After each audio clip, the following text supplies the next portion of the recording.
मैं Arjun Kumar, assistant professor, department of history, TS college Hisua, आप सभी बच्चों का स्वागत करता हूं।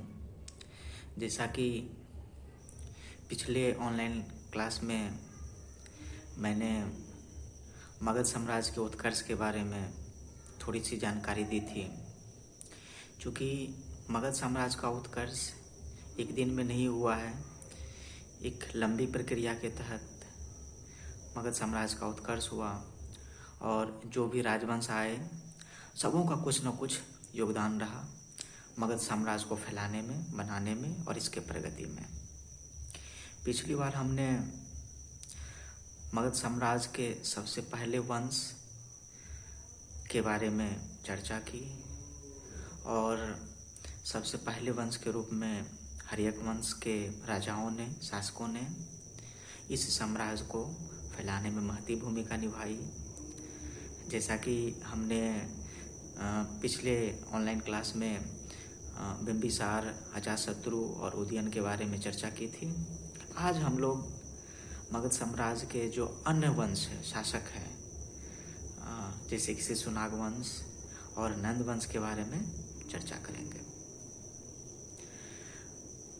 हर्यक वंश के अंतिम शासक उदयन, जिन्होंने अपनी राजधानी को ग्रीवराज से पाटलिपुत्र स्थानांतरित किया था, को शिशुनाग नामक सेनापति ने मारकर शिशुनाग वंश की स्थापना की।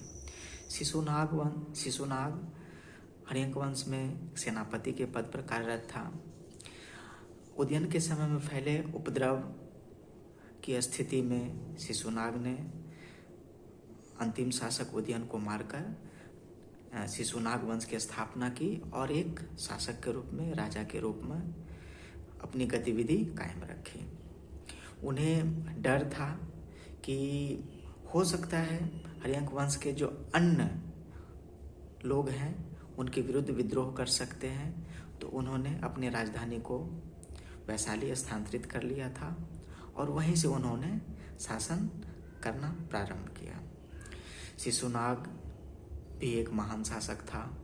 उसने वत्स, अवंती आदि राज्य को जीतकर अपने साम्राज्य में मिलाया और मगध साम्राज्य को फैलाने में महती भूमिका निभाई। शिशुनाग एक विद्वान भी था, कुशल राजनीतिज्ञ था, कूटनीतिज्ञ था और अपने कूटनीति के बल पर उन्होंने हर्यक वंश के द्वारा स्थापित साम्राज्य को अक्षुण्ण बनाए रखा और उसमें कुछ जो और नए महाजनपद थे उसको जोड़ने का काम किया। शिशुनाग वंश के शासक काकवर्ण, जिसे कालाशोक भी कहा जाता है, ने भी शिशुनाग के पद चिन्ह पर चलते हुए इस साम्राज्य को और बढ़ाने का काम किया। कालाशोक के समय में वैशाली में द्वितीय बौद्ध संगीति हुई थी।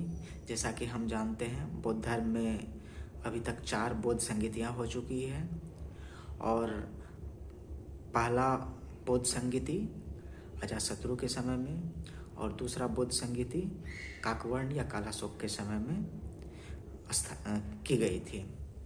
पुनः कालाशोक ने अपनी राजधानी को पाटलिपुत्र स्थानांतरित किया और यहीं से शासन करना प्रारंभ किया।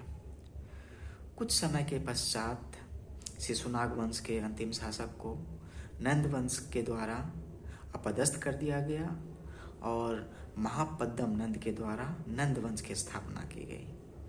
महापद्म नंद ने नंद वंश की स्थापना करके मगध साम्राज्य को और बढ़ाने का काम किया और इन्होंने अपने अगल बगल के क्षेत्रों को जीतकर मगध साम्राज्य में मिलाया। इसके समय की एक प्रसिद्ध घटना जो कि कलिंग राज को जीतने का है और इन्होंने वहाँ से जिनसेन की मूर्ति को भी उठाकर पाटलिपुत्र लाया था।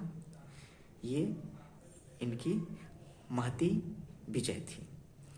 उस समय कलिंग राज बहुत ही विख्यात राज थे और संपन्न राज थे। वहाँ से महापद्म नंद को बहुत सारे रत्न की प्राप्ति हुई, बहुत सारे संसाधन की प्राप्ति हुई, हाथियों की प्राप्ति हुई और मगध साम्राज्य का विस्तार हुआ। फिर नंद वंश के अंतिम शासक घनानंद, जो कि कमजोर शासक था, उसी के समय में भारत के पश्चिमोत्तर भाग से सिकंदर का आक्रमण होना शुरू हुआ, जो विश्व विजेता बनने के लिए निकला था। हालांकि उनकी ये इच्छा पूरी नहीं हो पाई विश्व विजेता बनने की, लेकिन सिकंदर के द्वारा भारत के पश्चिमोत्तर भाग के कुछ क्षेत्रों को जीत लिया गया था और उनके शासन व्यवस्था के लिए उन्होंने अपने सेनापतियों को छोड़ दिया था। पुनः सिकंदर यहाँ से वापस लौट गए और लौटने के क्रम में उनकी मृत्यु हो गई। घनानंद की अक्षमता और अराजक स्थिति को देखकर चंद्रगुप्त मौर्य के द्वारा